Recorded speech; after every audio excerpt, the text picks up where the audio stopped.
کشتیوں میں ہوگا۔ بھلا مشرک اچھا ہے یا وہ جو رات کے مختلف اوقات میں زمین پر پیشانی رکھ کر اور کھڑے ہو کر عبادت کرتا اور آخرت سے ڈرتا اور اپنے پروردگار کی رحمت کی امید رکھتا ہے۔ کہو بھلا جو لوگ علم رکھتے ہیں اور جو علم نہیں رکھتے کیا دونوں برابر ہو سکتے ہیں؟ پس نصیحت تو وہی حاصل کرتے ہیں جو عقل مند ہیں۔ اے نبی میرا پیغام سنا دو، اے میرے بندو جو ایمان لائے ہو اپنے پروردگار سے ڈرو۔ جن لوگوں نے اس دنیا میں نیکی کی ان کے لیے بھلائی ہے اور اللہ کی زمین کشادہ ہے۔ جو صبر کرنے والے ہیں ان کو بے حساب ثواب ملے گا۔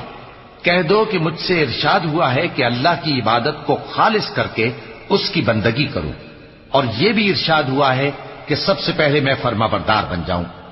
کہہ دو کہ اگر میں اپنے پروردگار کا حکم نہ مانوں تو مجھے بڑے دن کے عذاب سے ڈر لگتا ہے۔ کہہ